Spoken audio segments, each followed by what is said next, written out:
doesn't say anything. Huh. Okay, so normally it mentions it, but it didn't. Okay, good morning. Today I have a very first class of the year, which is always exciting. We're talking about a very, very special group of people that are named the Pre-Raphaelite Brotherhood. And Ruskin, because Ruskin is one of the major mover in the story. He is he had a huge influence on a lot of painters at the time. And come in. Hello, sorry for the dark, but you have programs on the chair, so just pick up what you can. There you are. So welcome and Happy New Year to all of you. And so, as I mentioned, this group, the Pre-Raphaelite Brotherhood, is quite special, and is going to give us an opportunity to look at that era around 1850 in England.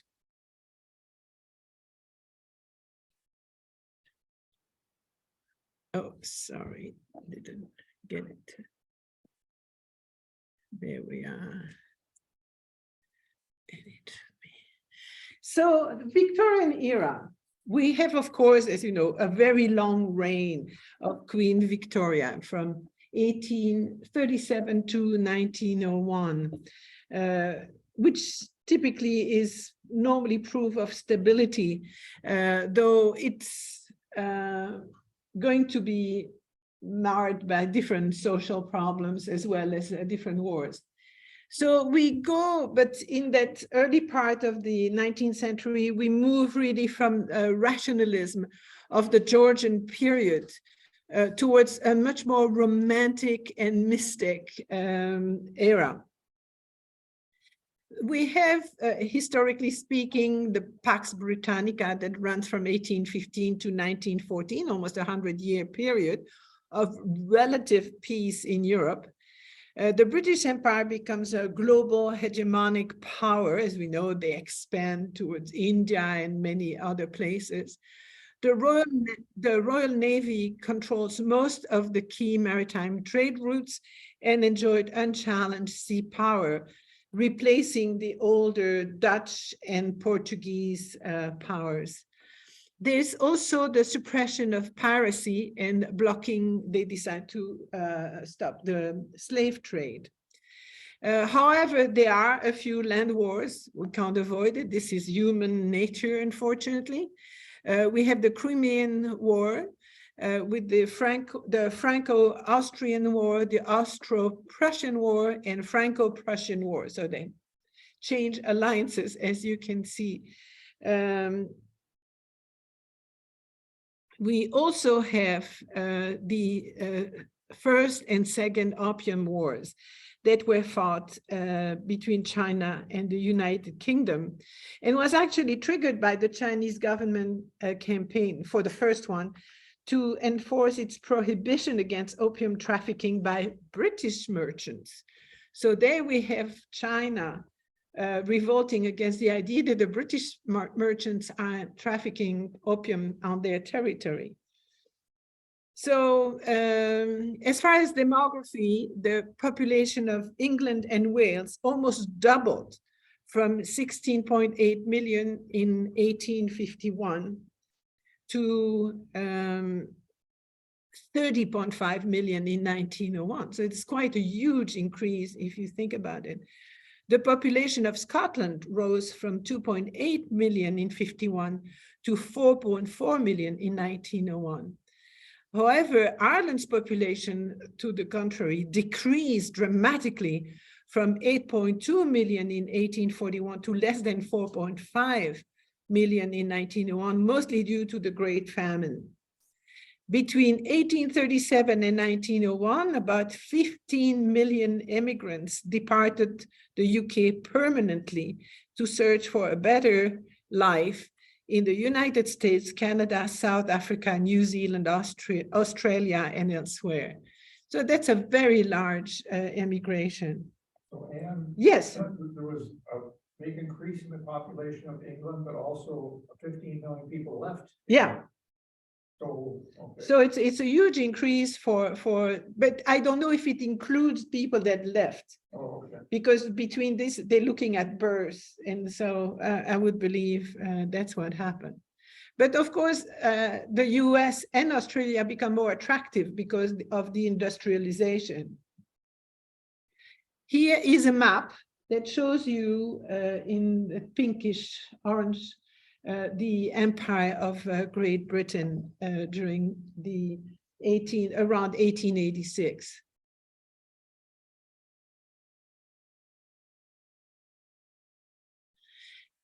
As far as our domain, which is art and architecture, Victorian painting was going on for the same, I mean, let's say the majority of painters went on with the same style for very long. It was a golden age for artists because they had lots of patrons, but they were greatly influenced by literature, novels, and history. The Royal Academy was founded in 1768 and came by the beginning of the 19th century to be a really strong institution.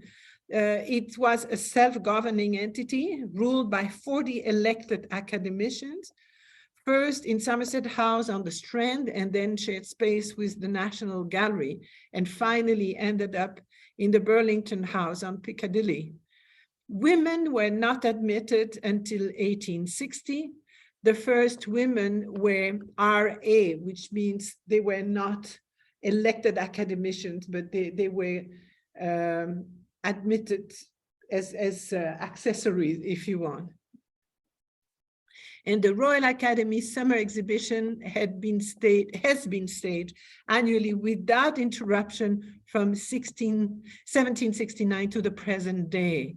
And of course, we know that these exhibitions were very much there to advertise all the painters that were exhibiting in it. So it was a very big thing for people to be part of it. There were also minor society, the New English Art Club, the New Gallery, the Royal Watercolor Society, and so on, smaller groups. The artist group that were formed are different ones. We have the clique, we have the pre-Raphaelite Brotherhood, and others too. The patrons, and that of course is major, was Prince Albert, was a great art collector, Queen Victoria's husband. And there was a new middle class. They were very rich merchants, especially for trades, as you know, bankers and industrialists. In general, they preferred the British school because they were really afraid of fakes. There were a lot of copies, illegitimate copies, and also it was a question of nationalism. At that time, England was, the British Empire was very nationalist. Auction houses started at that time, Sotheby in 1744, so it's actually prior to that, and Christie's in 1766, but became very, very important in the early part of the 19th century. And most of the museums were founded during the Victorian period. So before we jump into the pre-Raphaelites, there's another little group that I want to show because they're really quite interesting. And we're talking about the fairy paintings. The first artist that I'm showing here, Richard Dadd, was quite an interesting character. In July 1842, Sir Thomas Phillips, who was the former mayor of Newport, chose Dadd to accompany him as his draftsman on an exhibition through Europe to Greece, Turkey, southern Syria, and finally Egypt. In November of that year, they spent a grueling 2 weeks in southern Syria, passing from Jerusalem to Jordan and returning across the Engaddi wilderness. By the end of December, while traveling up the Nile by boat, that underwent a dramatic personality change. He became delusional, increasingly violent, and believing himself to be under the influence of the Egyptian god Osiris. His condition was initially thought to be sunstroke, but by the time he came back to England in spring 1843, he was diagnosed to be unsound mind and was taken by his family to recuperate in the little village of Cobham in the Kent. In August of that year, having become convinced that his father was the devil in disguise, that killed him with a knife and fled to France. On his way to Paris, he attempted again to kill a fellow passenger with a razor, but was overpowered and arrested by the police. He confessed to killing his father, was returned to England, where he was committed to the criminal department of a psychiatric hospital. And it is within that hospital he started painting the way you see it. It was the doctors that were taking care of him were visionaries, literally realized the talent he had and how curative, in a sense, painting was for him. And so he was encouraged to continue painting, which is quite interesting. And he worked on painting, this one in particular, he worked on it for 9 years. Really painting with microscopic attention, all the details, and using layering techniques to have these almost 3D technique. It's generally regarded as his major work.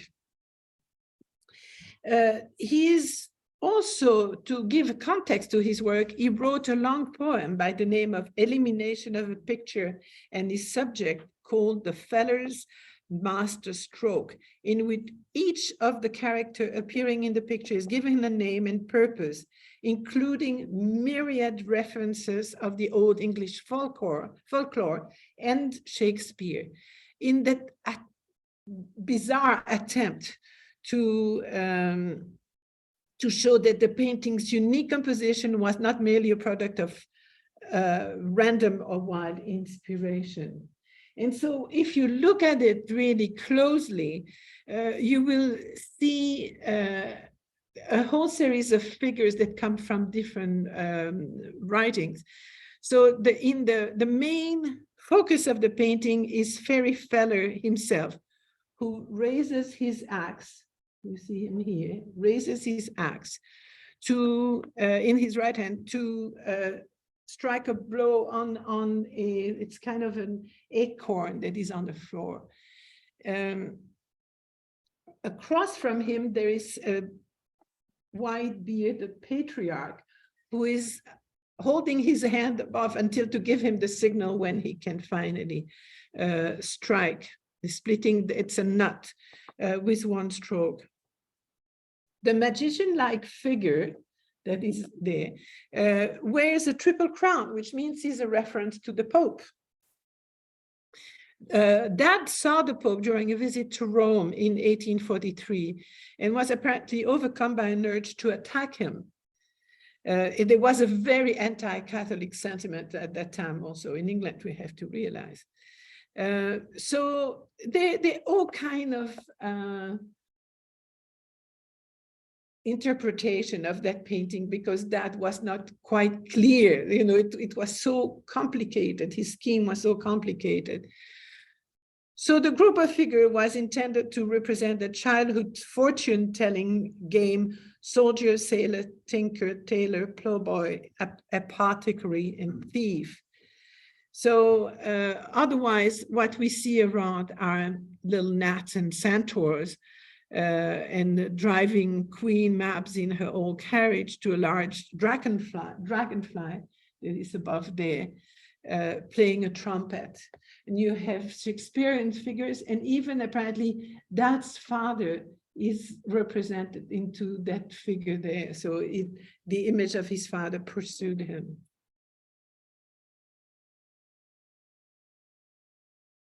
So the fairy tales was very popular at that time, and we had to go to Shakespeare. In France, Charles Perrault that started putting down all these tales that were an oral tradition.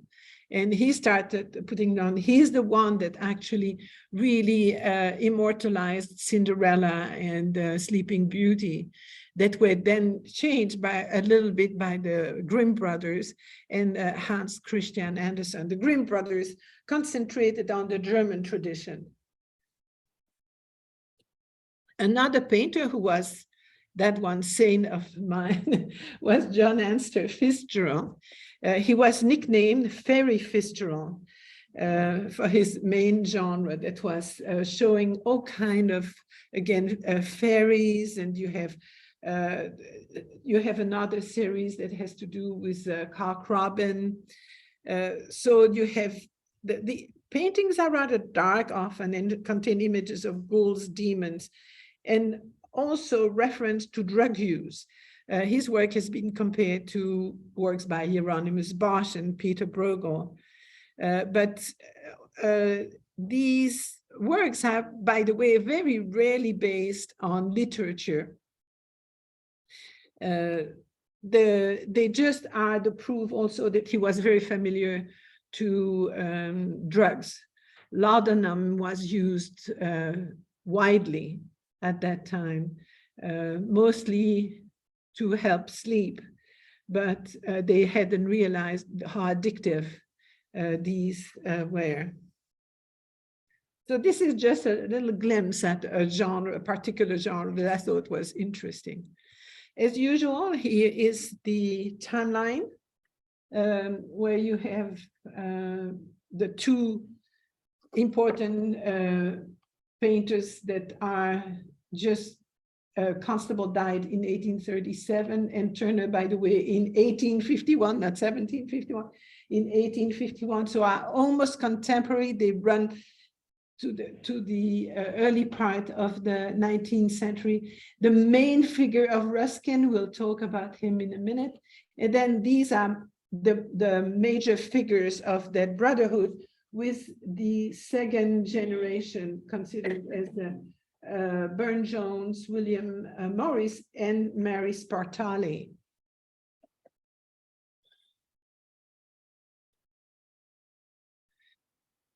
So the pre-Raphaelite Brotherhood was founded in 1848 by Hunt, Rossetti, and Millet. And this was objecting to the influence, very conservative influence of Sir Joshua Reynolds, who they called Sir Slusher. Reynolds was,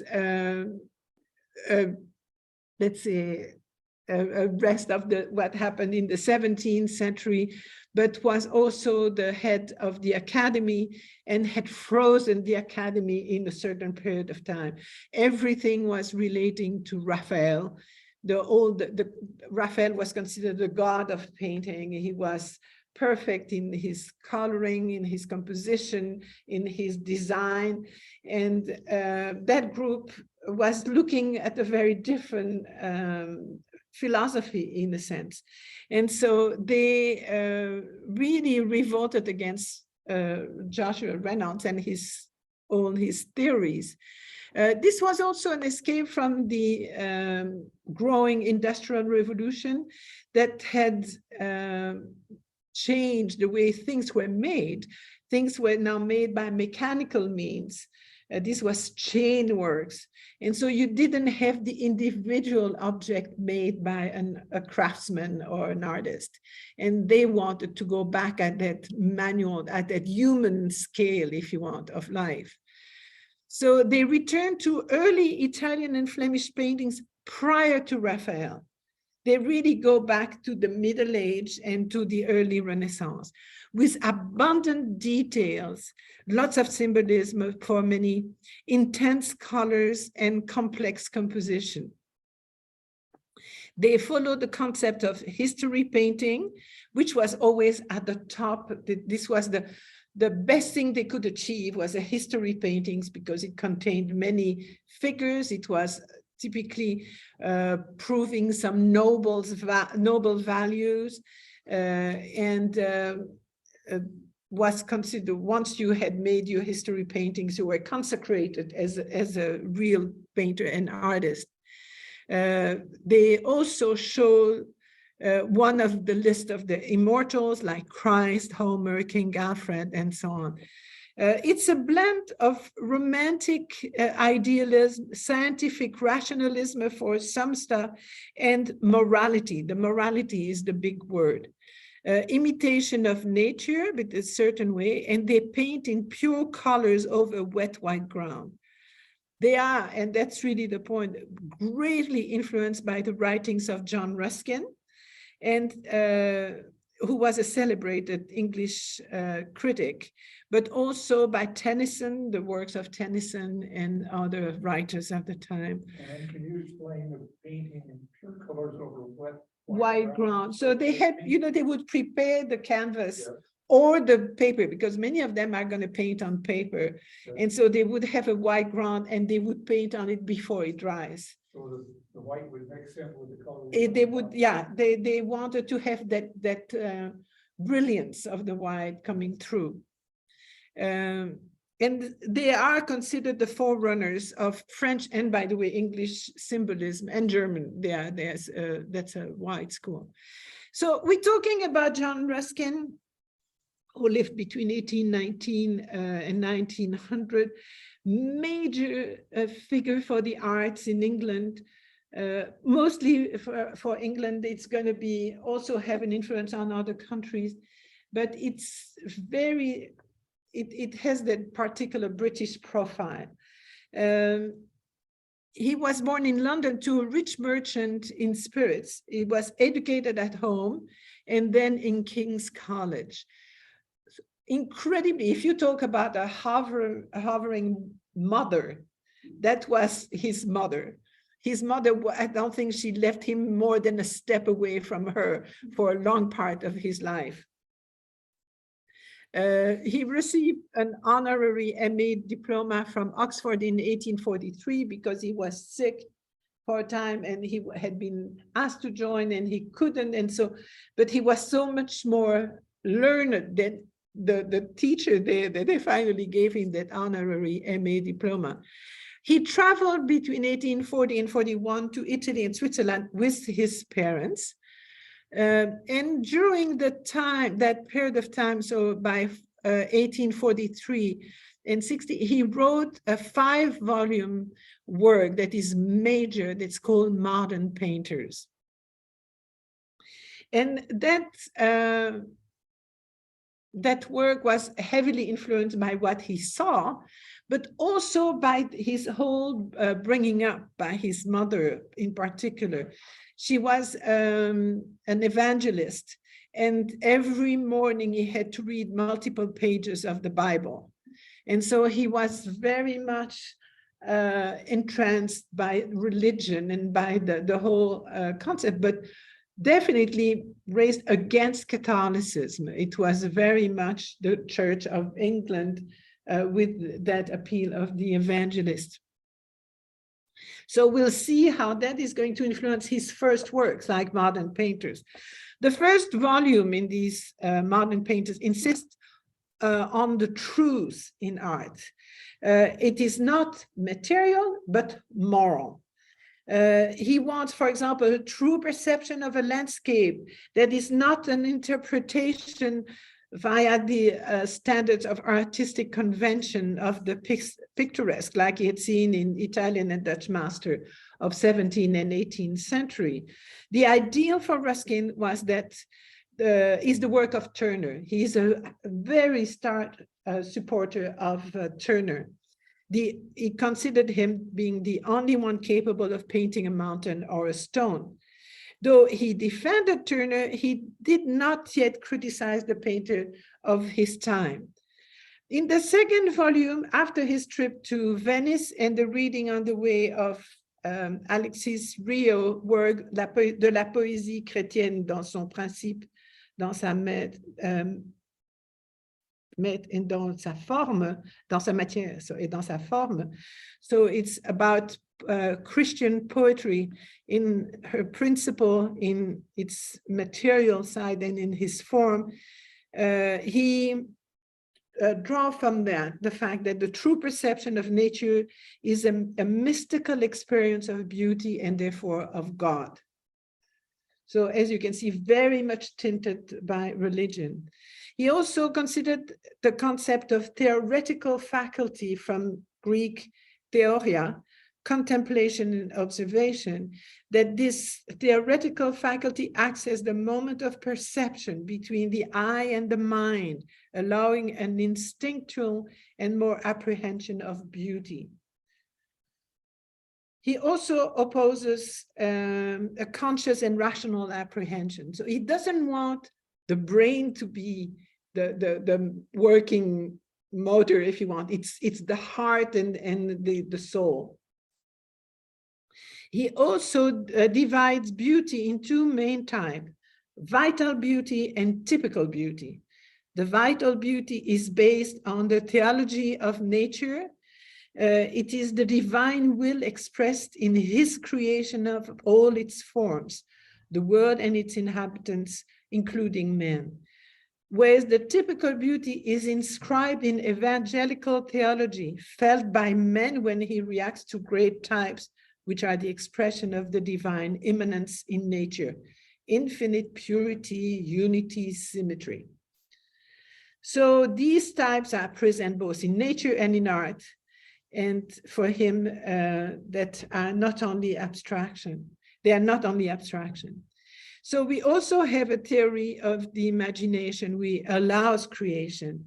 They call the penetrating imagination, that reproduces the external form and the internal essence of what the theoretical faculty observes. We have the associative imagination, the second, that expresses both the truth and the artist's thought created by the perception of the truth. The contemplative imagination, the third, that transforms truth into symbols, and so on and so on. So as you can see, this is a very intricate writing. And imagine that most of these painters that belong to the pre-Raphaelite Brotherhood read these through, and it was an easy reading.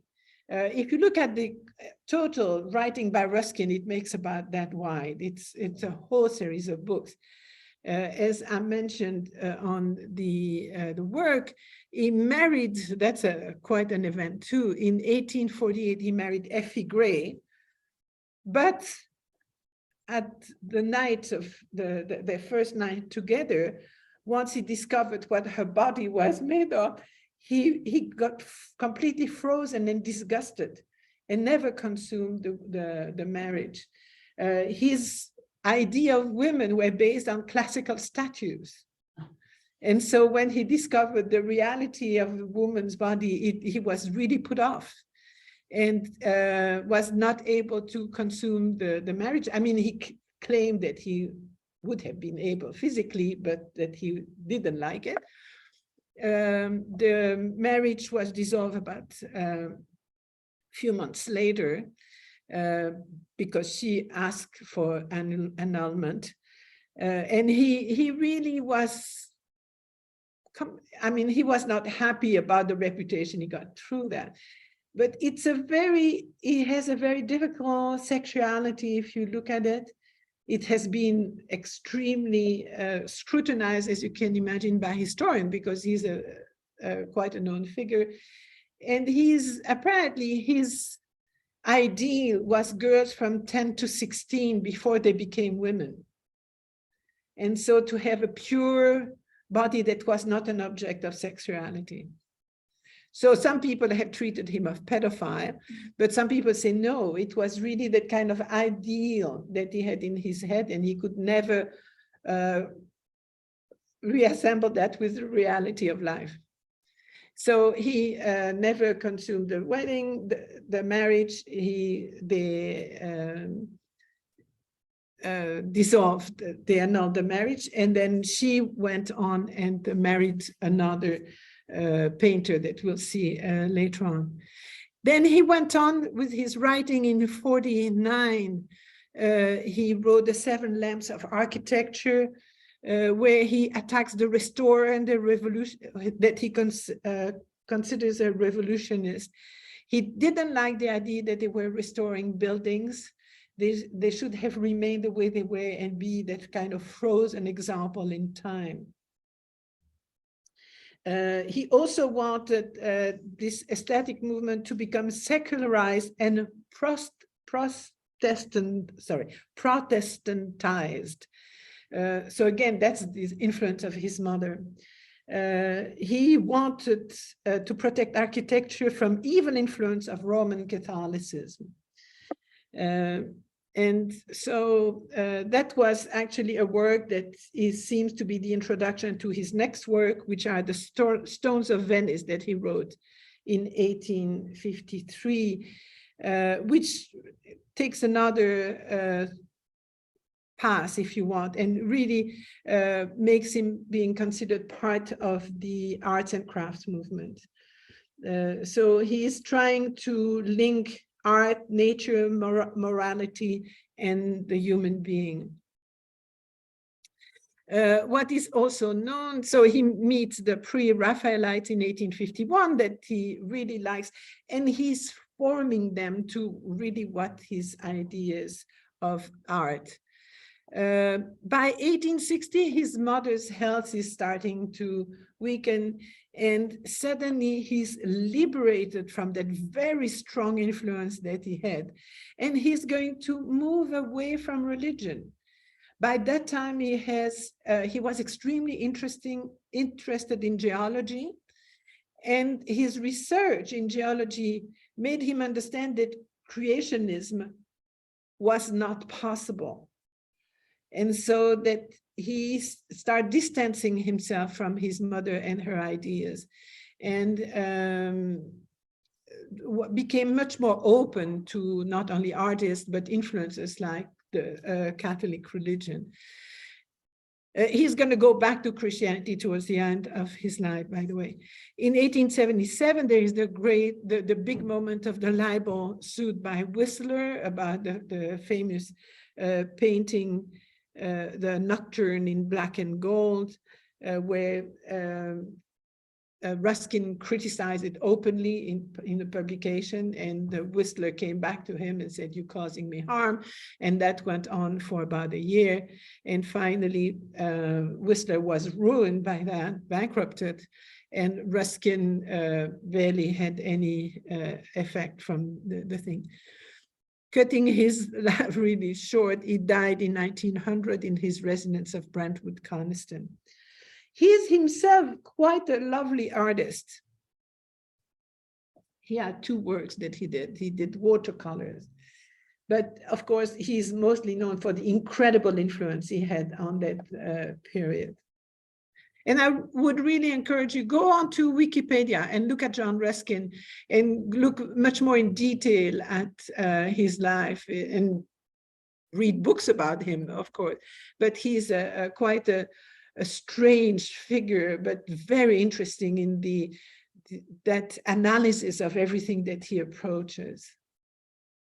So the first painter that I'm going to bring on with the pre-Raphaelite Brotherhood is Dante Gabriele Rossetti, who was born in 1828 in London, son of Italian immigrants. Both mother and father were scholars, very erudite people,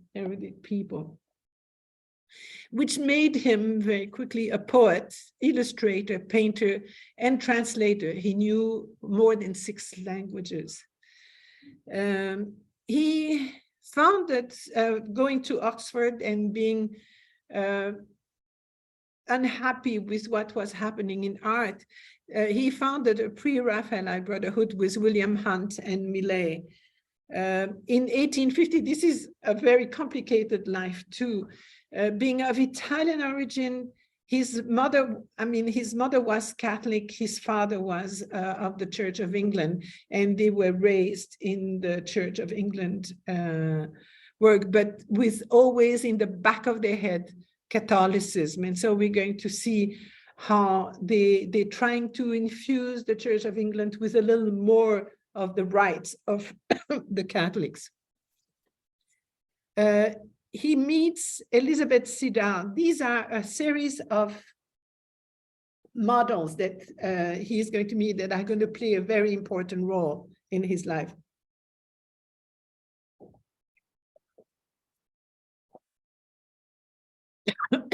So he meets Elizabeth Siddal, who he finally marries in 1860. She's a lovely person, but coming from a very modest background, and the parents are not happy at all with his choice. So that's why it's going to take about 10 years for him to decide to finally marry her.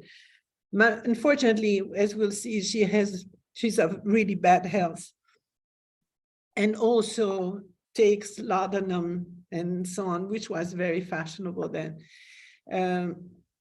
She's so weak the day of her marriage that they have to carry her to the church. And she will die, I think it's 3 years later. In 1856, he meets another model, Fanny Cornforth, who is going to become his mistress.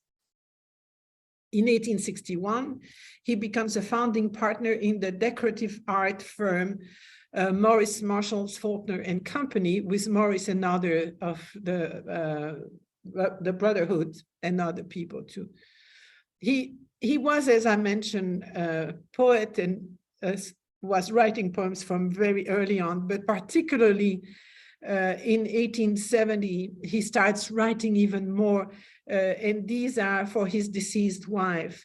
This is going to cause a real scandal because he becomes very graphic in the poetry that he writes, and at that time, it's still Victorian period, despite all the things we'll see with these people. People didn't like the fact that he was talking about things that should have remained intimate. In 1874, he is cut off from the Morris firm because of certain of his behavior. And he dies in 1882 at a friend's house after a long addiction to chloral and whiskey. What is chloral? Yeah, I want to know what that is. Okay, let me go back and I'm sure I had. Chloral is chlor with something else that was giving some, they would take that for headaches and for, how do there's another term for chloral. I'll try to find it and I'll let you know. I thought I had taken a note because I had the same question.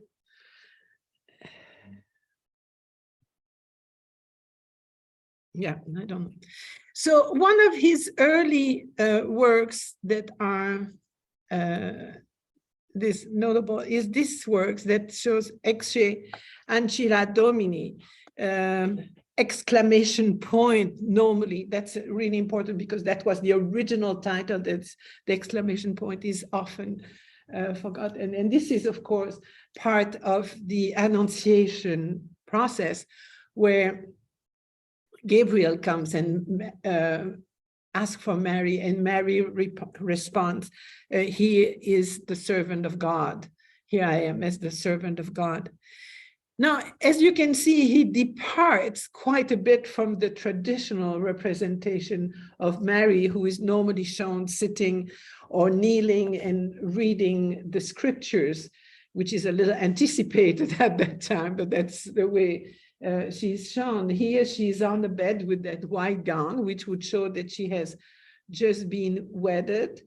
The Gabriel comes, no wings, and as you can guess easily by the sling, in his robe, he's completely naked under the white robe.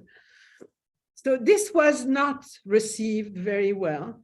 It was too different at that time, though he is looking at the works of Botticelli as well as the one of Fra Angelico. But he's giving his very own flavor, if you want, to the scene. The person who is sitting for Mary is his own sister. He wanted somebody with red hair. Red hair was big at the time. But you also have that red structure here, very red, which is already an idea of the blood of Christ in the upcoming time. You can also see the fire at the feet of the angel, which goes back to the scriptures too. The lily, of course, being the sign of purity of the Virgin.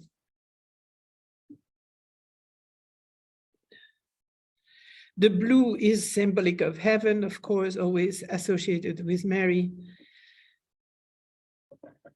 And the format is quite special. It's rare to have, unless you're doing a triptych or a diptych, rare to have such a discrepancy between the width and the length or the height of the painting, but is apparently pretty close to the golden number in ratio. Another of his religious works is this Girlhood of Mary Virgin. The models for the artist's mother is for Saint Anne. His mother was Saint Anne, and his sister Christina, as far as the Virgin. This comes at a time where England sees a revival of religious belief and practices, where they're really trying again to bring in things that they believe is a loss when they were removed from the Church of England, from the Catholic rites, if you want. And one detail, for example, is placing flower and candles by the altar. And so we can see here that there is on the altar flowers and candles, which shows that at that time you already have that evolution within the Church of England, within the rites. And this had quite affected him. So what we see here again is the Blessed Virgin is sewing a red cloth, which is emphasized at that time in the Oxford movement. There was an emphasis on women embroidering the altar cloths. So I'm going to show you a little bit each of the main models that he's going to use and who are going to play quite a role in his life. Among the multiple models, they have something in common, is they have amazing tresses, very long hair, beautiful hair, and also very sensual lips. But in the case of Fanny Comfort, who was born in Sussex in 1835 as Sarah Cox, she was known to be extremely beautiful, but she had no charm of breeding, education, or intellect. She has a very coarse accent and definitely lack of education. So many of the friends of Rossetti pressured him to stop the affair that he had started, but she was incredibly sensual, and we will see how he represents her.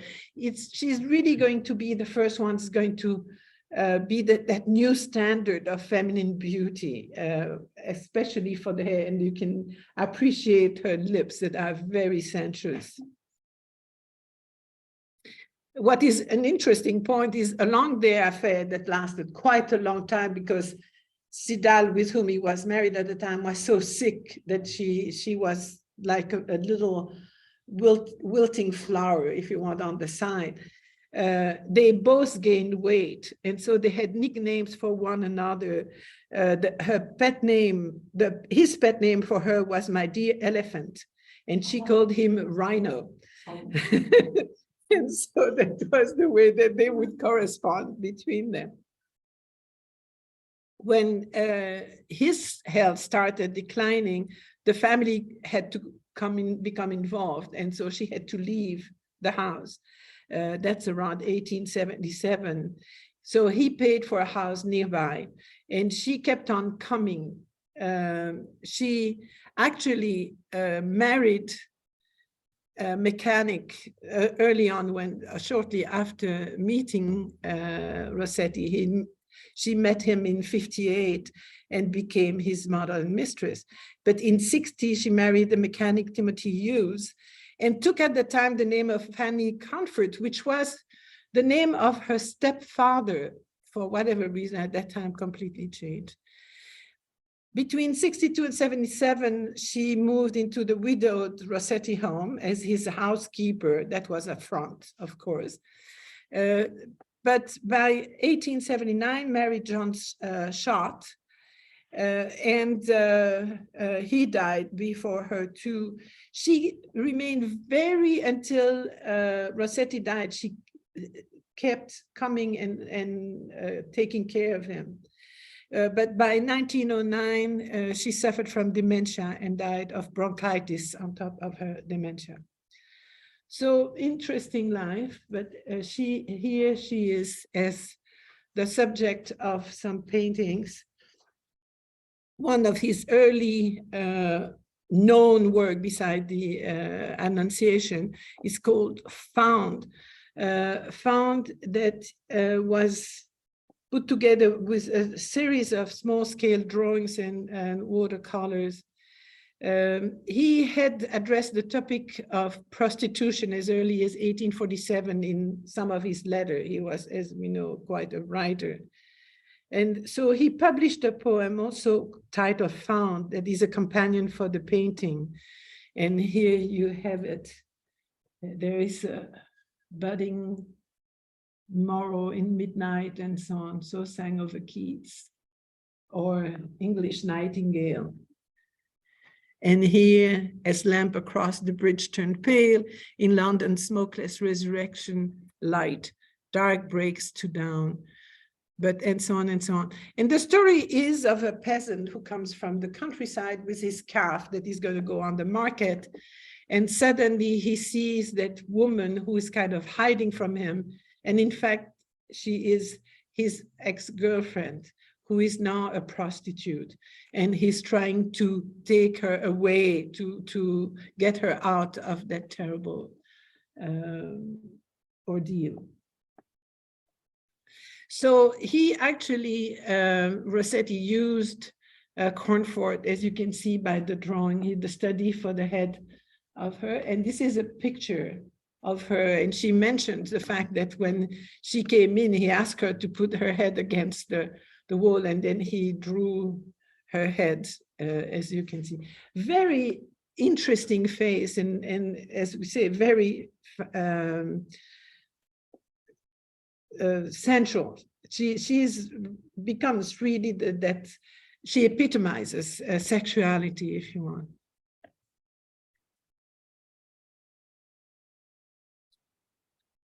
And this, of course, she is prisoner of prostitution as the calf is there on the cart, kept by the net before he's sold on the market. So there is a parallel between both.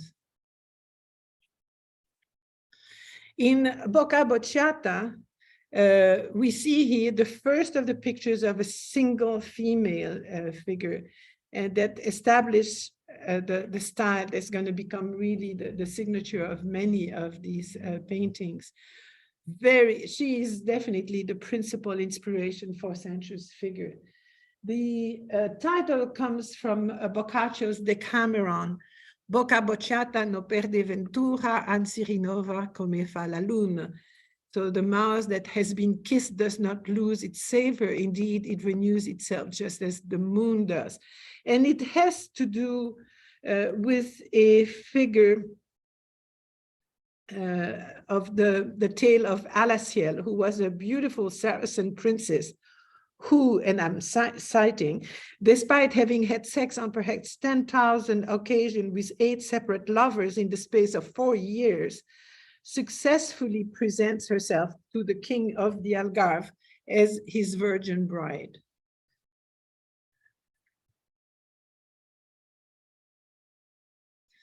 Now, just want to show you, these are small works, though it's on canvas, but here you have an idea of how large it is. As you can see, it's here next to larger work during one of the recent pre-Raphaelites exhibition of Victorian avant-garde. It shows different works of it. And he was most probably influenced by the portrait that is next to her by Millet of his sister-in-law, Effie, what's her name again? Sophie Gray, his wife being Effie Gray. So we can see this is 2 years prior to the Bocca Bocciata, and it's one of these very sensuous. It was really criticized for the sensuality in that young woman's face.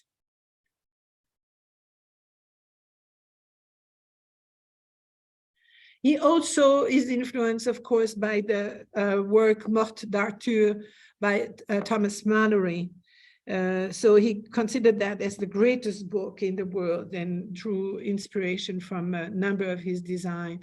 In this case, you can see Sir Galahad, Sir Boris, and Sir Percival that are being fed with the same grail. But his sister, as you can see on the floor behind him, has died to give his life to her. As you can see, these very bright colors. Here comes the next model, who became also the wife of Rossetti, born in Hatton Garden. From a very modest family too. She meets Rossetti in 49 and finally marries him in 1860. And she will die in London of laudanum overdose. Very pretty girl, but very frail, very frail. Here are some drawings where you can see, particularly that one, you can see how thin and petite she was. She can be differentiated from the other models because she had heavy lids, eyelids. And you can see this on the Regina Cordium, which was a painting that he did shortly after their marriage.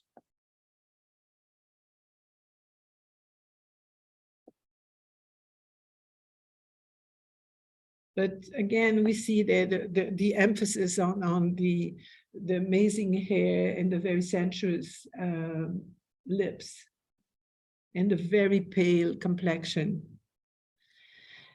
As we know, she died 2 years after marrying Rossetti, and a painting that he did is really beautiful, that he did after she had died, is Beata Beatrix. In 1860, after having a period where he was only painting on paper, which was a rebellion against the tradition, if you want, he returned to oil painting and changed his style to very close-up images, very powerful images. And this is what's going to have quite an influence on symbolism. So his depiction of women became almost obsessively stylized. As you can see, because you've now seen pictures of Sida, he glamorizes these women. They are much prettier in the image than they are in reality. Maybe not for comfort, but definitely for Sida. We'll see compared to others, whereas Fanny Comfort is the epitome of physical eroticism. Jane Burton, who we'll see later on, will be the ethereal goddess, but Sidal has really that idea of spirituality that he doesn't show through other models. So this is the first version of the canvas. He's going to often copy his own works. This was based on La Vita Nuova that Rossetti was quite interested. Being multilingual, he could read Italian fluently. And so he did a lot of translation of different of these works. And so as he mentions to William Morris, who was one of his friends, this is not a representation of the incident of the death of Beatrice, but an ideal of the subject symbolized by trance or sudden spiritual transfiguration. So in the painting, you have the symbolism of the red dove, which is a messenger of love that relates to his love for her. The white poppy represents laudanum, which was the mean of her death.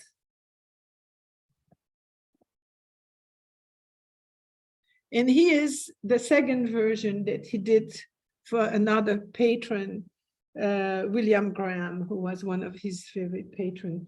It's a little bigger than the other one and also has a predella talking about the life of Beatrice. The third important model in his life is Jane Morris Burton. She was the wife of William Morris, was born in Oxford in 1839, was noticed in 1857 while they were attending a performance of the Drury Lane Theatre Company in Oxford. She was with her sister, Elizabeth, at that time. And so she was noticed. They asked her to come and pose for him. Rossetti and Burne-Jones asked to come. They were struck by her beauty, and she sat for many of them. And then she met William Morris, who was working on an easel painting, and he fell in love with Burton. They became engaged, though she admits that she was not in love with him. But because she was almost illiterate, they put her through a whole education, if you want, because she was engaged. And so she was to become a gentleman's wife. And so they decided she went through intense education, but was very receptive to it and became incredibly learned because of it. And so she could recite poetry, and she was very avid to learn. She had an affair with Rossetti, but they remained married to William Morris. Let's say that Morris wasn't very smart in the way that he dealt with both of them. He left them much too long together, and him being away. And then in 1883, she met the poet and political activist Wilfrid Scron Blunt, with whom she had a very long affair too. And then finally she died in Bath in 1914. She is often considered as a model for the character of Eliza Doolittle in My Fair Lady. And here she is on painting. These are two, I think, absolutely extraordinary paintings by Rossetti. One of Proserpine, the daughter of Ceres, of course, married to Hades, who was spending 6 months of the year in hell, if you want, and 6 months on the earth, where she represented the spring and harvest and so on. Where you can see her, she has the pomegranate in her hand, which is very much her attribute. Based on Jane Burton is also the Astara Syriaca, which, as you can see, is using almost the same color scheme as the other.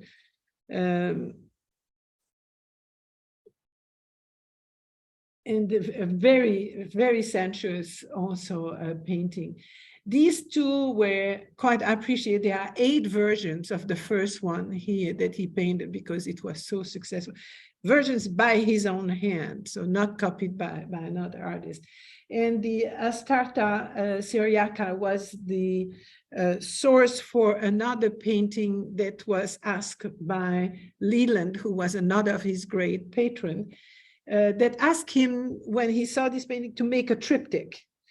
And so he did the Blessed Damozel, which is the only one that is directly paired with the poem that was completed first.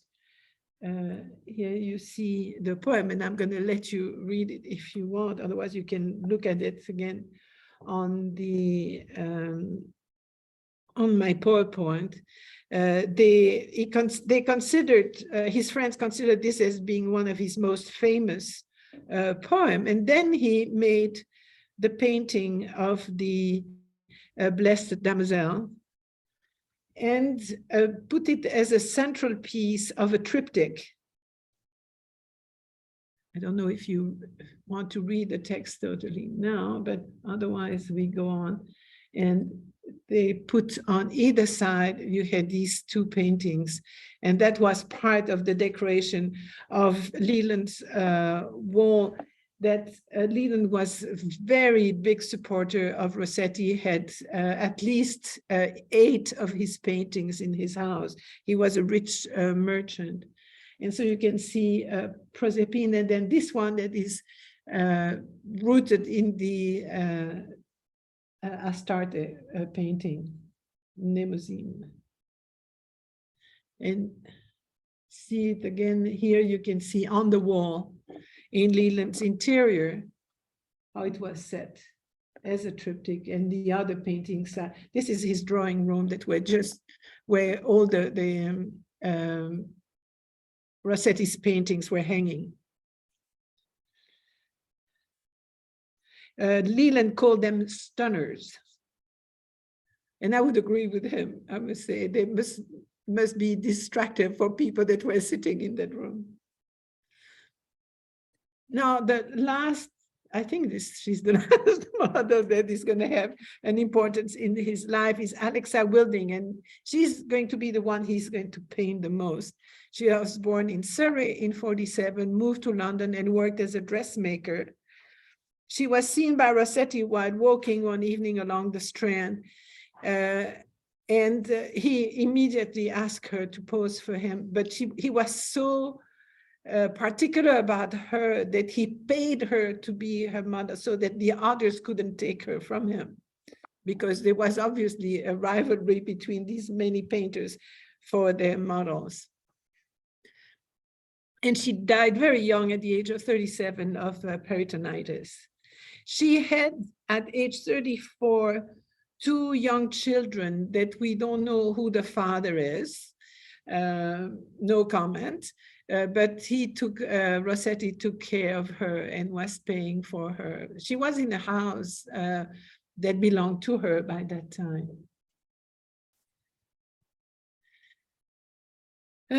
One of the multiple works that he did, this is Venus Verticordia. By that time, the pre-Raphaelite movement had splintered, and so many of its adherents were abandoning the strict realism and in favor of poetry and attractiveness, which was the case of Rossetti, definitely with his women.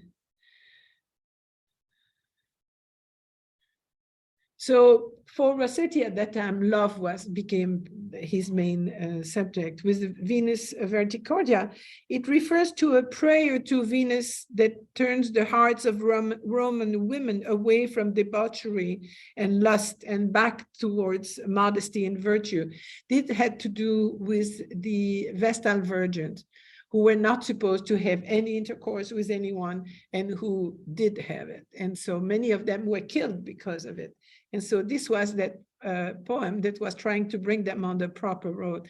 Early on, he had used that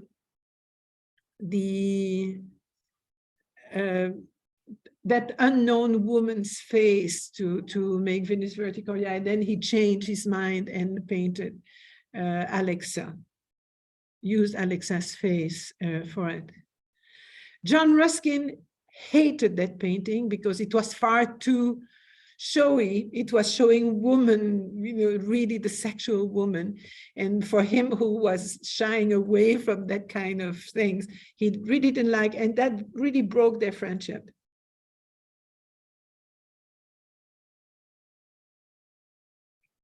Another of the paintings he did with her and with Spartali, who is a painter but was a model too. The one on the left is Spartali. This is interesting, the Boer medal, because people are discussing, are these 5 different people, or are the front one, because they wear the same gowns as the one in the middle, are the same women in just another entertaining moment?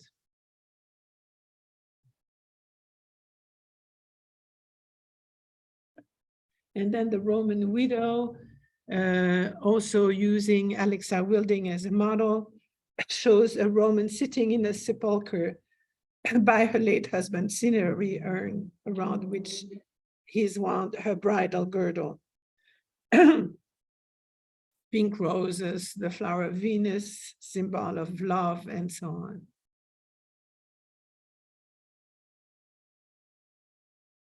So you see how suddenly the woman becomes pretty similar to the others. They really form that kind of new standard for women beauty. I'm going to take a little break. I have to rest my voice a little bit. And we'll move then to John Everett Millay. So if you can I'll give you 5 minutes. If you want to ask questions, for people here, have coffee and cookies. And if you can put the light on for 5 minutes, it would be nice. Thank you. Any question? You have to unmute yourself if you have questions.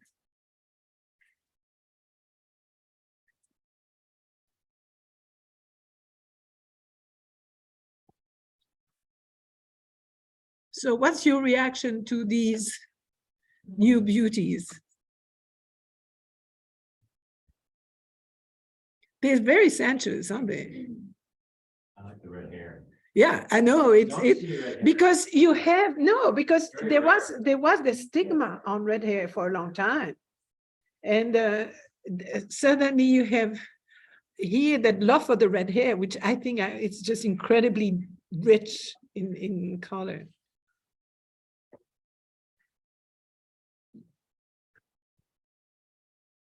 Getting a cookie?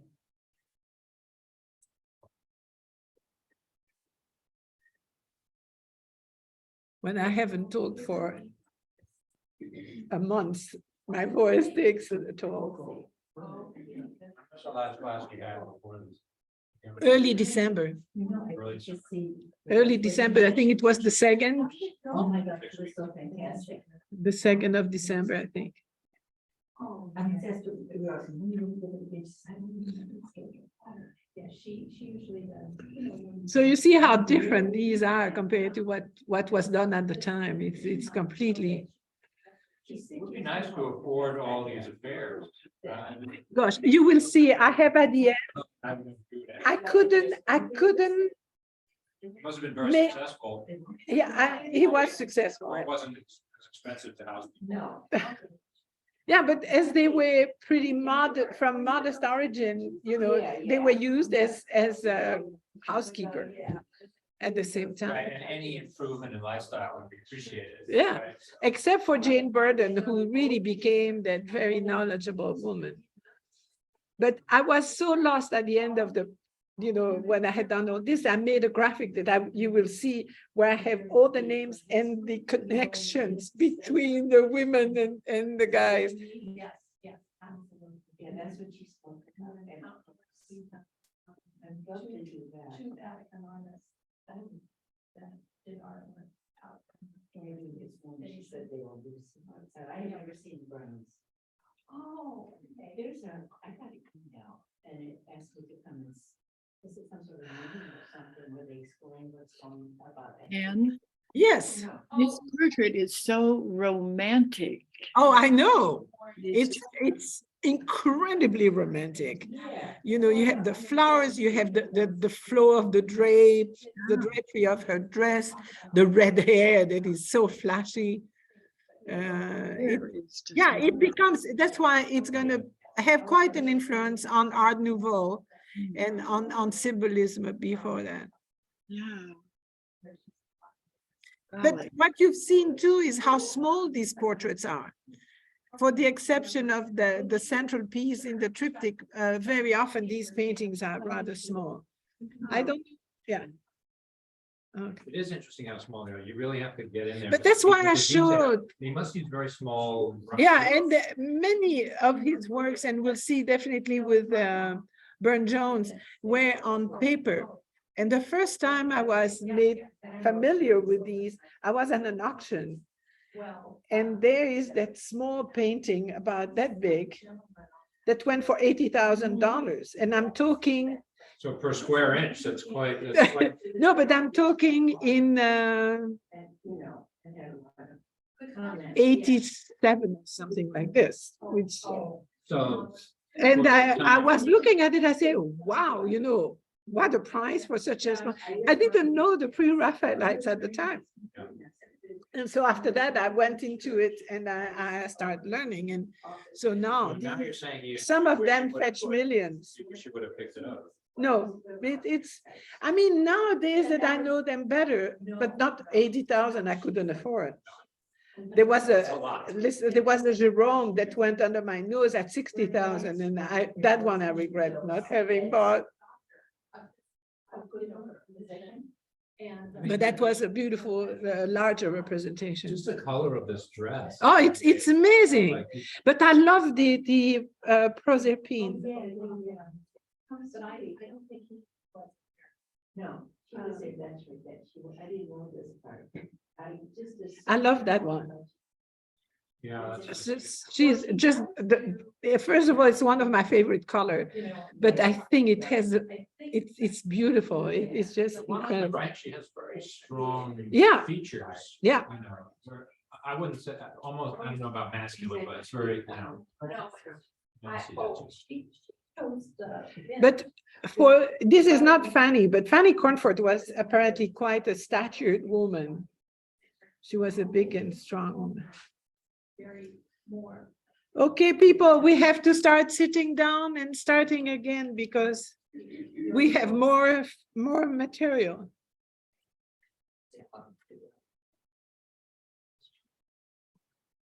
Okay. Can I ask you to turn the light off, please? Thank you. Take your seat. Sorry, put you in the dark. And John will come back in a minute. So the next person I want to show you, and let me just mute.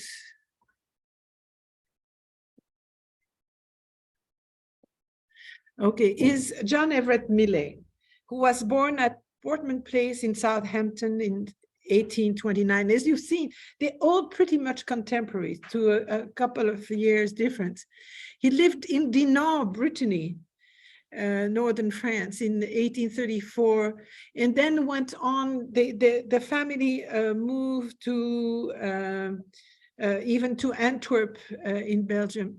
He entered the Royal Academy at age 11 in 1840 and was one of the co-founders of the Brotherhood. In 1855, he married Effie, who was Ruskin's ex-wife. So the one whose marriage was never consumed, and they had 8 children. So that was a very different thing. He painted in a broader style, as we'll see. In 1896, he's going to be elected president of the Royal Academy and died the same years of throat cancer in London, and is buried in the crypt of St. Paul Cathedral. His works is going to evolve quite. Okay. Do you think they appointed him because he was dying? No. They didn't know. No, they would not have appointed him if they knew. So Sometimes you honor people who are. yes, he had the fame, he had the knowledge, he had the clout, and that's the way they were. And it was an election, so it was, his name was proposed. So one of his early work depicts young Jesus assisting Joseph in his workshop. You can see that Joseph is making a door, which is on the carpentry work table, and Jesus has cut his hands on an exposed nail, which symbolizes, of course, the stigmata and foreshadowing his crucifixion. As you can see, Mary is kneeling next to him and kissing him on the cheek to comfort him. But you can see too that the blood that is formed just where the stigmata were shown, as we know, is physically not possible though, is dripped and is going on the foot, showing another part of the stigmata. And then you have the future John the Baptist that is coming with a little bit, a bowl with water to help clean the wound, but of course talks about the baptism, that the fact that he will later baptize Christ. Anne is standing behind the table and moving to remove the nail that was the cause of the wound. So this was not like, because they considered as being far too teacher-like. And so they thought it was just too obvious. It was not a natural enough scene. He went on, he was not quite happy. He went on and did works that depict some works of William Shakespeare. This is the solitary Mariana from Shakespeare's Measure for Measure. And that was retold in Tennyson's 1830 poem called Mariana, and that you can see here on the screen. She only said, "My life is dreary, he come not." She said, "I'm a-weary. I would that I were dead."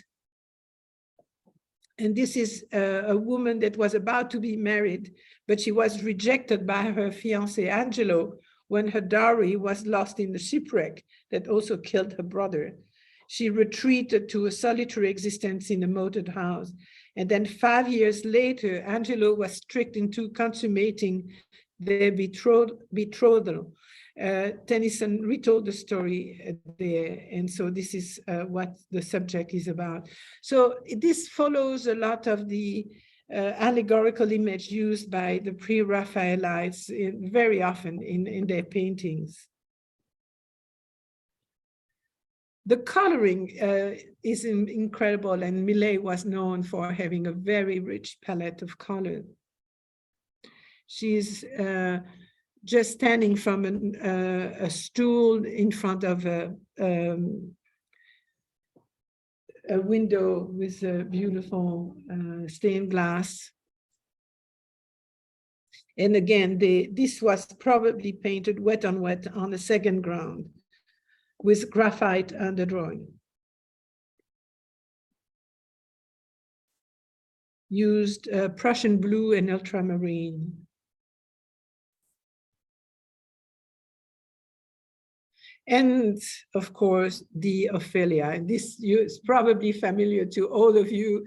That's a very known painting that was exhibited at the Royal Academy, received a very mixed response. But has since been admired as one of the biggest paintings of the mid-19th century. It shows Ophelia singing while floating in a river just before she drowns. So the scene of Hamlet is only told by a speech of Queen Gertrude that is talking about it, saying, "Out of her mind with grief, Ophelia has been making garlands of white flowers.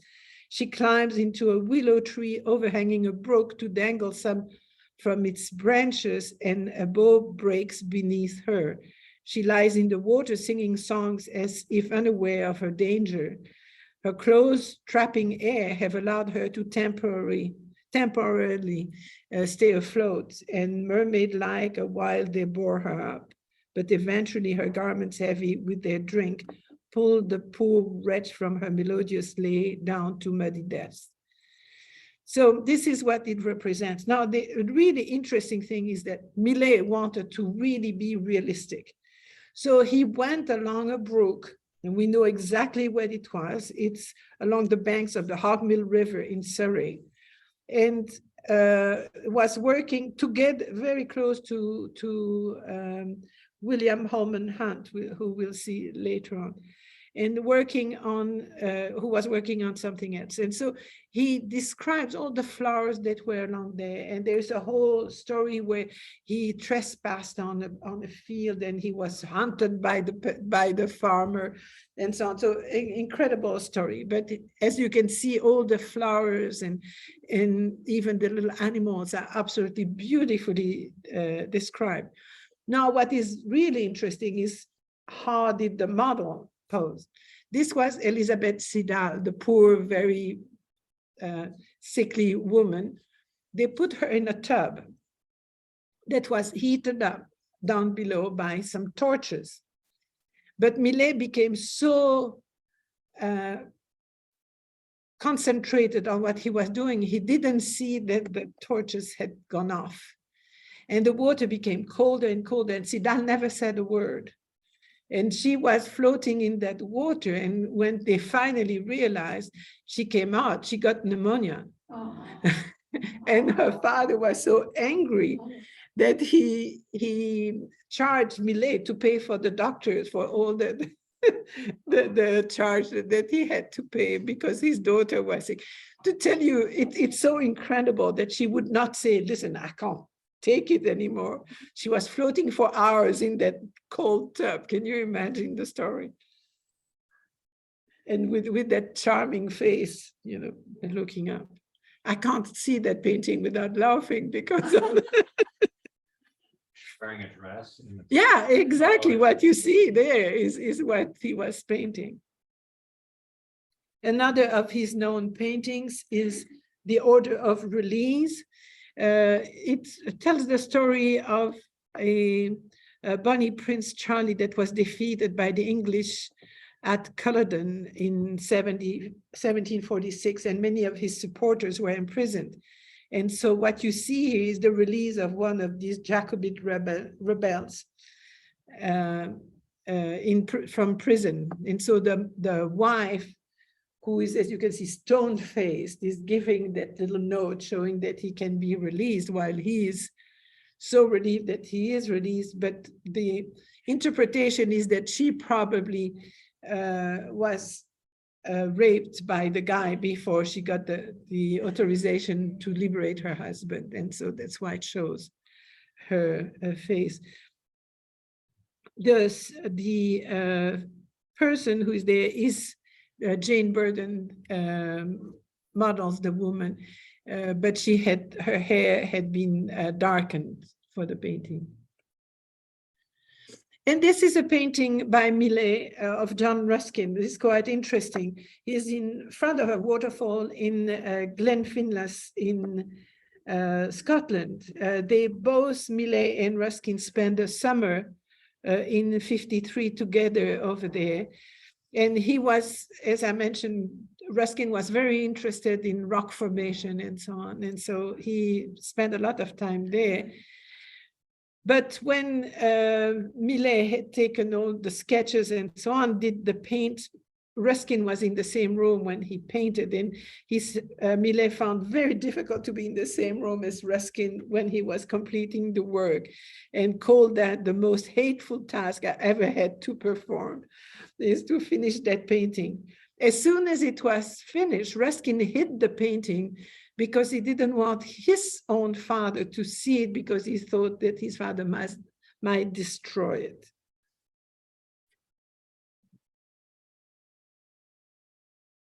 Another painting here by Millet, that is the allegory of the senses. You can see the blind sister. The main character is that the blind woman who is with her younger sister. And of course, this is more striking by the fact there is that beautiful rainbow that the blind girl doesn't see, but is seen by her sister, whereas the blind girl just is touching the hay and breathing the fresh air of the countryside. She has a tortoise-shell butterfly that rests on her shawl, which means that she must have been very still to get it. And she has a sign around her neck, pity the blind, so to ask for money.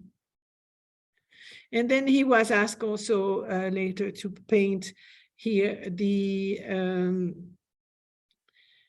daughters of the art collector Walter Armstrong. So 3 daughters, and this was really an advertisement, and the girls are playing cards. So to make themselves, very well-rounded young ladies ready to be married. So very different style, as you can see. This is a social painting. It's not an inspirational one. Very different character, but also part of these is William Holman Hunt, that was born in Cheapside, City of London, in 1827. There's William Hobman Hunt, he changed his name later on. Entered the Royal Academy of Art in 1840, co-founded the pre-Raphaelite movement in 48. But he did a lot of traveling. He went to the Holy Land in the mid-50s, married Fanny Waugh, his model, who died in 66, and went back to Jerusalem, and the same year married the sister of his deceased wife, which was normally not authorized, but he got special authorization. And in early 1900, had to finally relinquish painting because failing eyesight. It had started before, so for quite a while, he needed the help of some assistant to finish his work. And he died in London in 1910. Loved to be portrayed in exotic costume. As you can see, the way he's dressed there is something that he picked up in Middle East. This is one of his painting with an extremely long title, as you can see, Rienzi vowing to obtain justice for the death of his young brother, slain in a skirmish between the Colonna and the Orsini faction. This, of course, talks about these incredible battles that existed between the faction holding for the Pope on one side and the Holy Roman Emperor on the other, the Guelphs and the Ghibellines. Same story as in the Romeo and Juliet. You had these factions in each city at the time. For that event, he's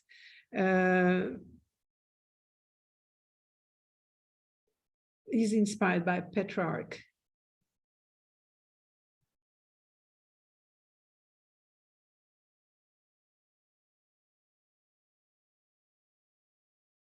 Another of his painting that is quite full of symbolism. Hunt has a lot of symbolism in the painting. This is called The Awakening Conscience. His inspiration was from proverb, as he that taketh away a garment in cold weather, so is he that singeth songs to a heavy heart.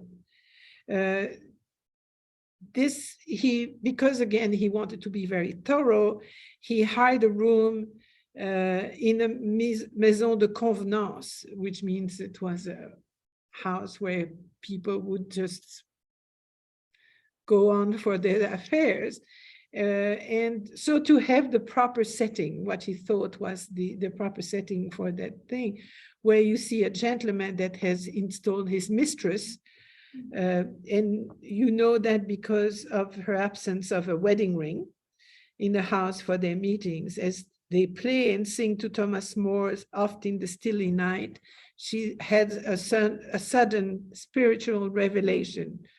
And so she's rising from her lover's lap. She gazes into the sunlit garden beyond, which is reflected in the mirror behind her. And you have a cat.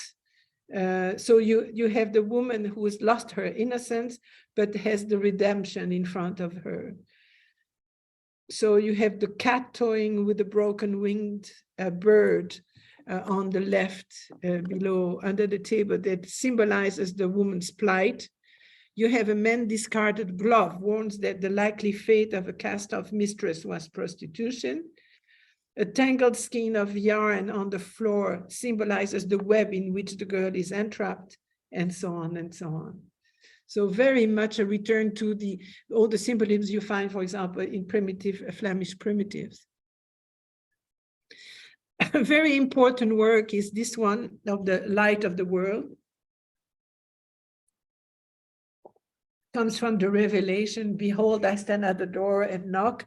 If any man hear my voice and open the door, I will come into him and will sup with him and he with me. So the very interesting scheme of colors. The door has no handle, so you have to open it from the inside. Christ cannot open it himself. Hunt mentioned, I paint the picture with what I thought, unworthy though I was to be divine command, and not simply a good subject. They consider this as being one of the most influential images of Christ at that time. While he was in the Middle East, he was influenced by some of the works of the book of Leviticus, and this is why he depicts the scapegoat, whereas in the book of Leviticus, on the Day of Atonement, a goat would have its horn wrapped with a red cloth representing the sins of the community and be driven off. And so he started the painting on the shores of the Dead Sea and then continues it in his studio in London.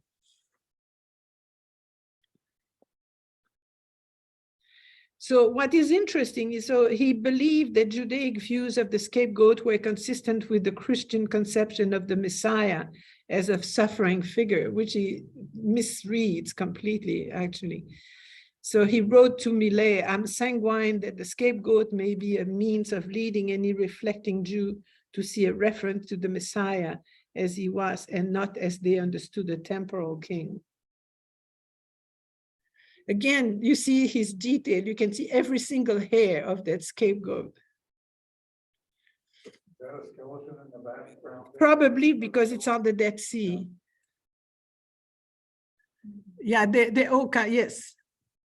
That must be a horse or something.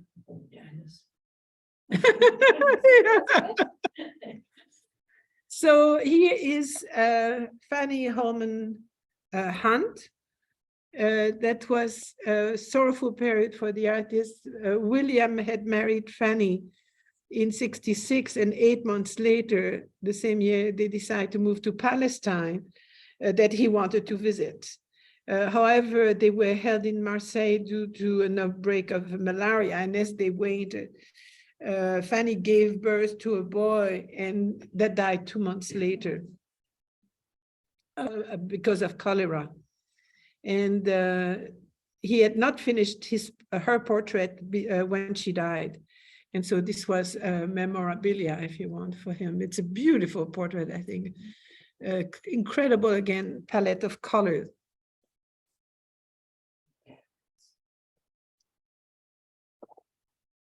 Then very different of his painting. This is another religious painting showing the triumph of the innocents. And what you see is Mary on the donkey and Joseph and Mary holding the baby Jesus, and around them the innocents that were killed by Herod. And so you have the kids sometimes looking at their own wounds that are processing with Mary and Joseph, and then you have the bubbles that also represents these temporality of children.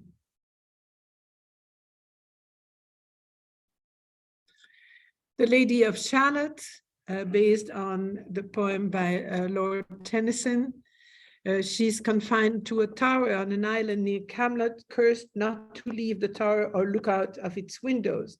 So she weaves a tapestry, viewing the outside world only through reflection in a mirror behind her.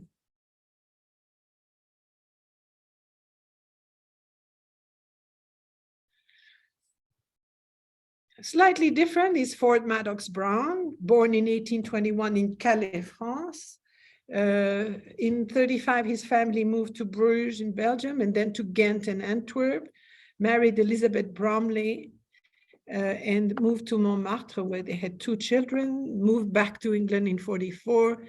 After his wife's death in 46, married his model Emma Hill in 53 and had another 3 children. By the way, only one survived in each case. The children died in a young age. He found the Hogarth Club. He loved William Hogarth. But from the 60s also designed furniture and stained glass for Morris. In 61 became founder partner of the company, and he died in London in 93.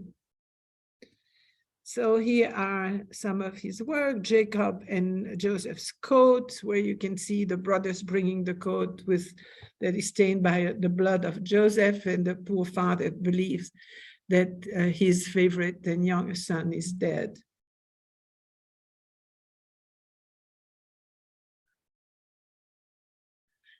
Another one that is rather known is The Last of England. It's definitely one of his most famous images. That depicts a pair of stricken immigrants that sail away on the ship that will take them from England forever. And this is inspired by a friend of theirs who was a pre-Raphaelite sculptor, Thomas Woolner, who left for Australia. It's also in an unusual shape. It's a tondo, it's that round shape.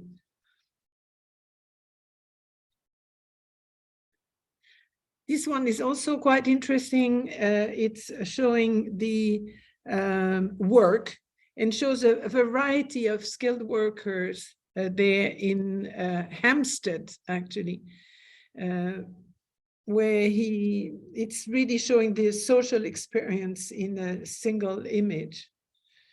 It's funny because when I was the first time in England as an au pair girl, I was on Heath Street in Hampstead, and I didn't know that painting.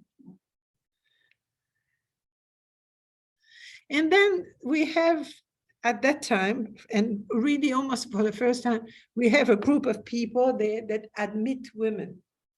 Many of the painters, for example, Sidal did some paintings, but this one, Mary Spartali Stillman, was born of Greek parents, very rich parents. The father was the consul of Greece in England, and she was stunning. Apparently, you know, really head-turning type of girl. She was introduced to Rossetti by Whistler in '64, and then she, herself in '70, decided to pursue art professionally. In 1871, she had many people who wanted to marry her, not only for her beauty, but for her money too. But married an American journalist and painter, William Stillman. Spent some time in Florence and Rome and with him, and then died in London 4 days shy of her 83rd birthday. She's the one that lived the longest of all the pre-Raphaelite, and she's considered as the second generation of thing. Here are some photographs and painting to show how incredible, I mean, these enormous hair. It's incredible when you know the weight that it has. When you have such long hair, and her sister was apparently also incredible. Together with a cousin, they were called as the Three Graces that were going around.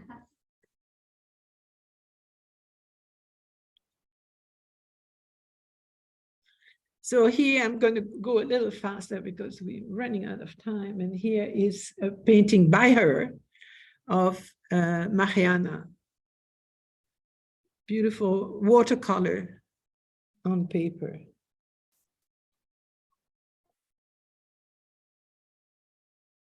A larger work here, how the Virgin came to Brother Conrad in Ophia and laid her son in his arms.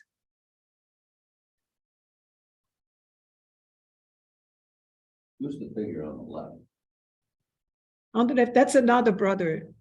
So these would be Franciscans.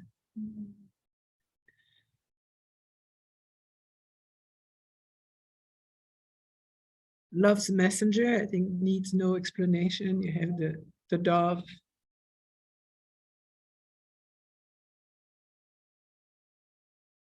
And then first meeting of Petrarch and Laura, of course, his ideal,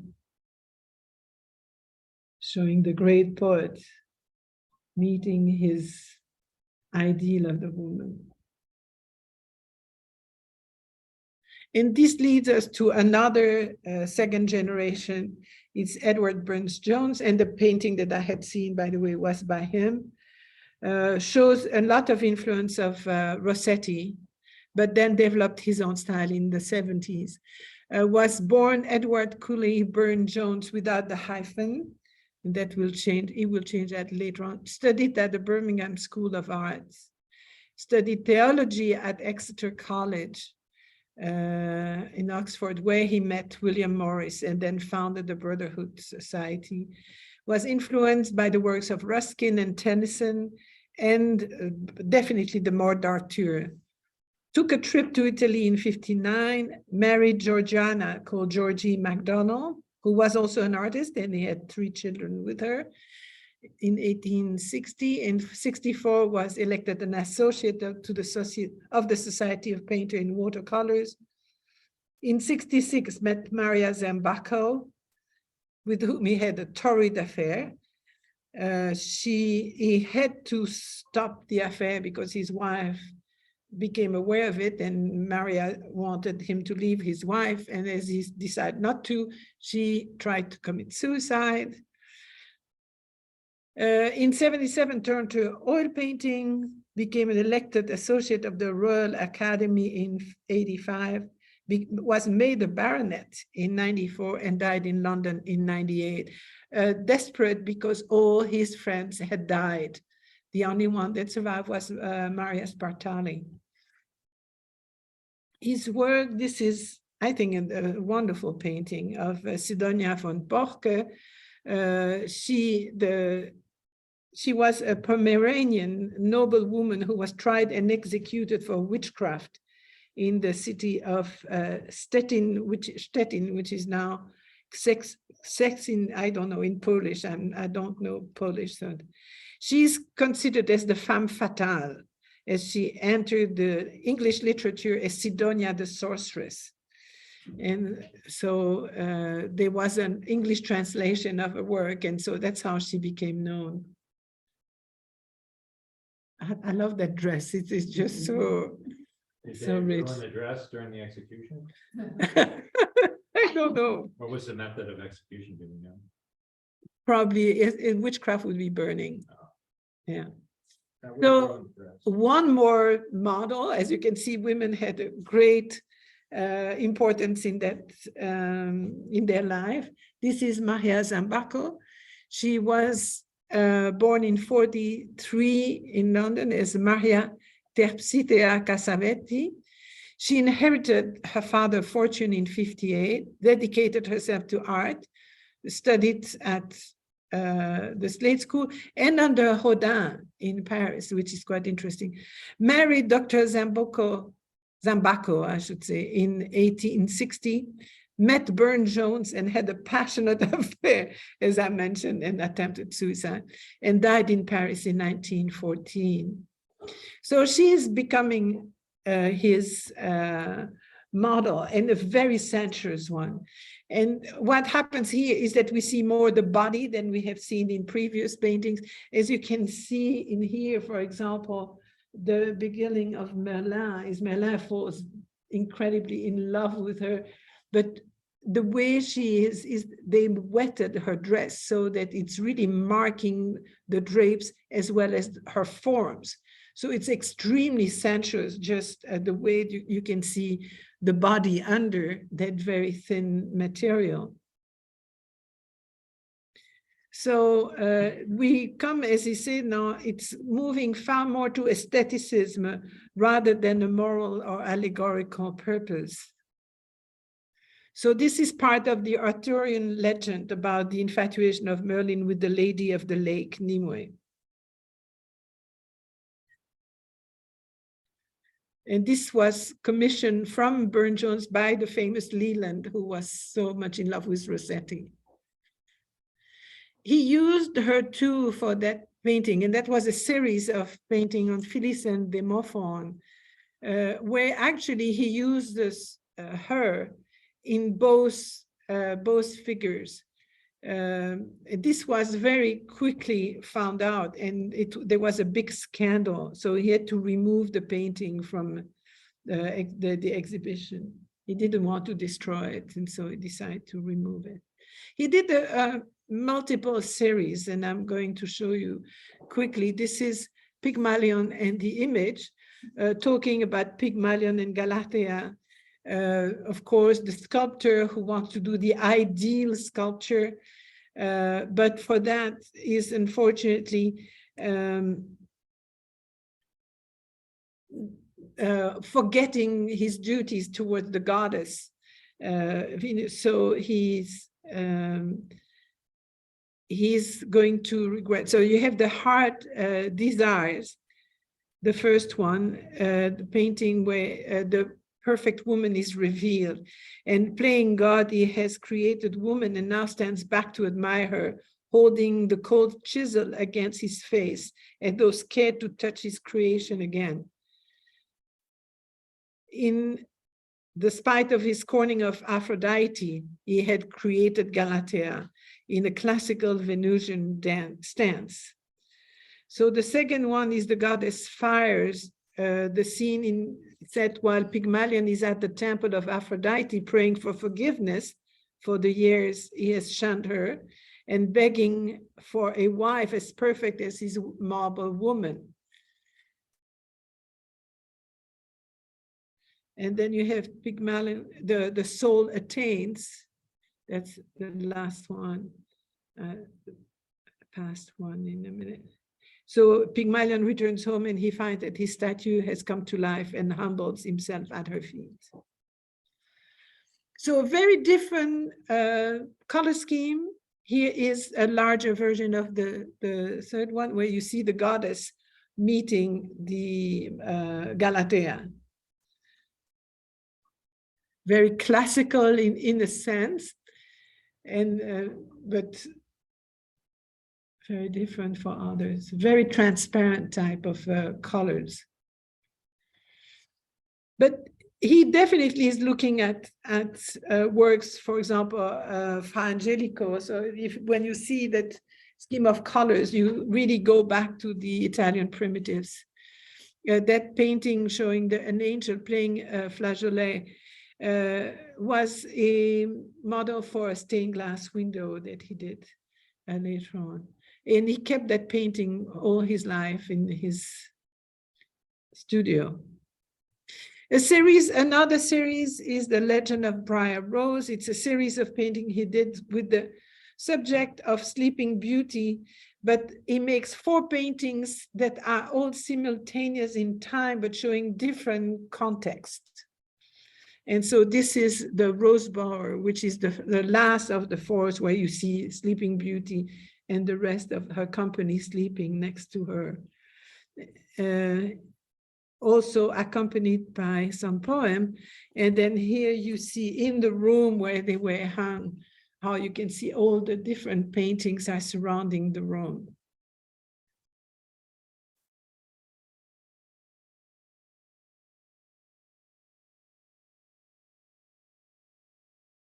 Love Among the Ruins is a later work. It's interesting, he typed the inscription on the backboard to say, this picture being painted in watercolor would be injured by the slightest moisture. Great take care, must be used whenever it is removed from the frame. So he was very peculiar in making sure that people would take care of his painting. It's gorgeous. I think that it refers to a poem, Love Among the Ruins, published in Men and Women in 1855 by Robert Browning. It shows the 4-year love affair with his model. Yeah, by that time, it's at the end of his 4-year love affair with Maria Zambocco. She tried to commit suicide in the Regent's Canal, but then she was saved before she died. And then another part of a series also on Arthur. And this is the last sleep of Arthur in Avalon. So very large painting. What's the size?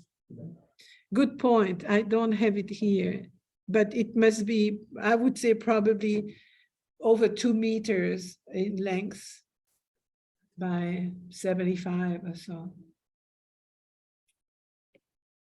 He did a lot of different things. He worked a lot for Morris.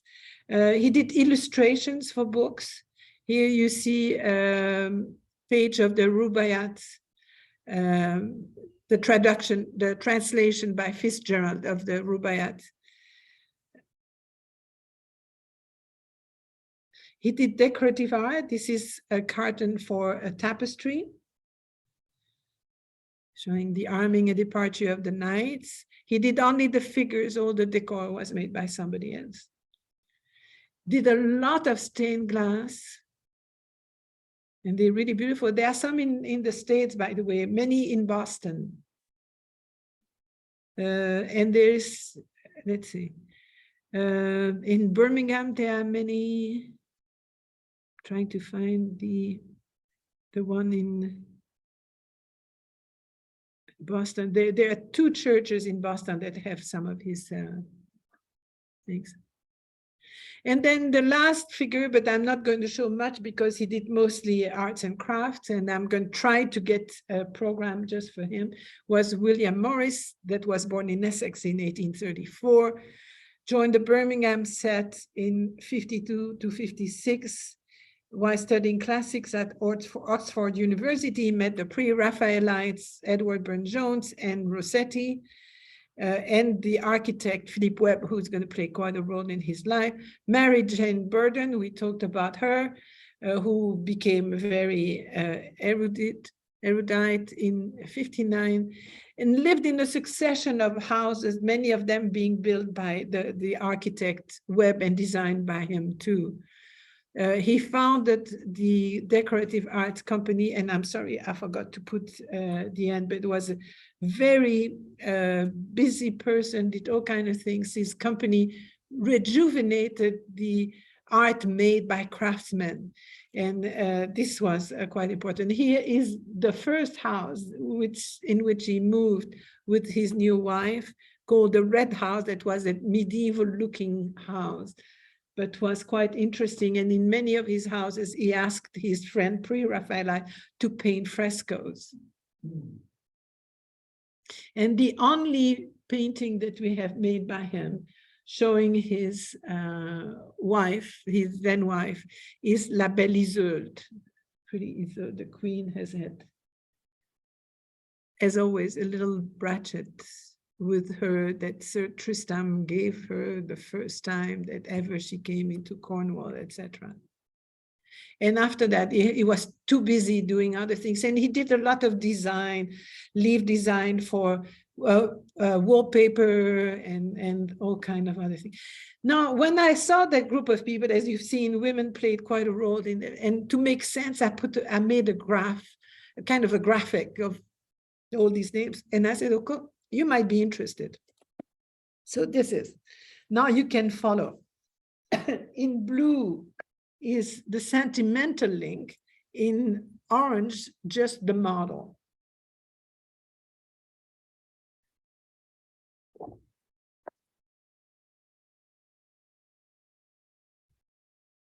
So you can see what happened. So we started with Rossetti. He gets Fanny Comfort is there, is his model and mistress. Elizabeth Siddal, model mistress, but then he married her. Maria Spartali posed for him, Alexa Wilding posed for him, and Jane Burden, who's the wife. But there it's a double relationship too.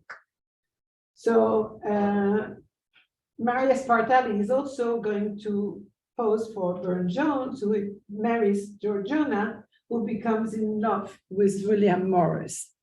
So you can see how complicated that group, the relationship between these people is incredible. And that's why I made that graph, because I couldn't find my way through it. So they all knew each other and lived in close proximity. They did, yeah, they did. But sometimes you question, because, for example, the story with Millet, I think it's Millet and Morris, where Morris is going to leave Millet next to his wife for 6 months, and he's gone. And so they grow infatuated with one another, so sometimes you wonder what is, goodwill or not. Anyway, that was the complicated story of the pre-Raphaelites. I hope you're interested. I think they made some amazing things. And next time we'll go to something that is a little quieter, Manet and the Paris Transformed. So we're moving slowly to the Impressionist. So let me just, before we stop the recording.